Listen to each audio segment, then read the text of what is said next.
A lot of us are talking about the growing humanitarian catastrophe in Gaza, what is happening, and what is yet to happen. But what we're not talking about enough is the responsibility of the world to stop Israel's relentless crimes and its failure to protect Palestinians.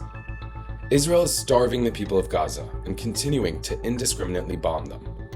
In what is being called the Flower Massacre, Israeli forces' actions killed 112 people and injured 760 as they were waiting for food aid. In 2005, UN members unanimously endorsed a doctrine called the responsibility to protect. It's a global commitment that seeks to ensure that the international community never again fails to halt mass atrocity crimes, including genocide, war crimes, ethnic cleansing, and crimes against humanity, like it had failed in Rwanda. The kind of crimes Israel is committing every single day against Palestinians.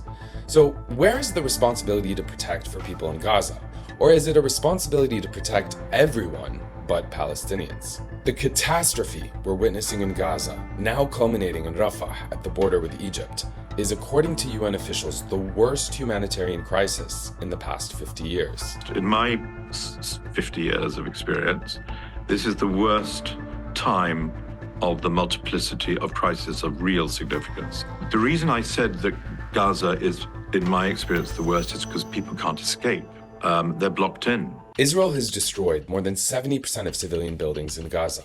It has forced 2 million Palestinians out of their homes and pushed them south to Rafah, a city that Israel told the world was a safe zone.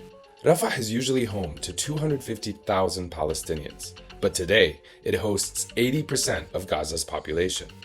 More than 1.5 million people.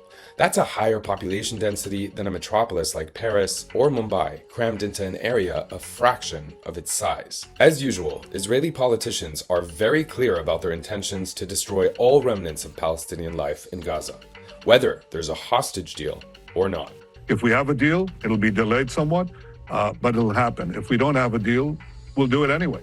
It has to be done, because total victory is our goal, and total victory is within reach, not months away, weeks away, once we begin the operation.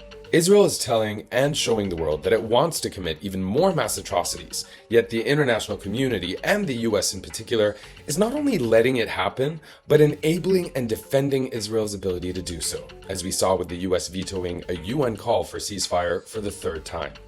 The US is still only using words, not actions, to attempt to stop Israel. No attacks on Rafah should take place given current circumstances, and we will keep pressing that. We've heard what Israel has said. They have not gone in to attack Rafah, and we will keep engaging and urging and pushing in that direction to ensure that that does not happen. There must be an immediate ceasefire. For at least the next 6 weeks, which is what is currently on the table. This will get the hostages out and get a significant amount of aid in. Allowing Israel free rein to pursue this genocidal campaign doesn't only endanger Palestinians in Gaza, it's a threat to the entire rules-based international order. If the UN was created as a result of the Holocaust so that countries around the world unite to say never again to crimes against humanity, surely that would mean never again to anyone, anywhere. If the US and Israel's allies insist Israel is an exception and somehow has a right to get away with war crimes, genocide, and collective punishment, who is to say that other states in the future won't use the very same argument against another group of people? The situation in Gaza, and especially in Rafah, is an unimaginable catastrophe, but it is not unprecedented.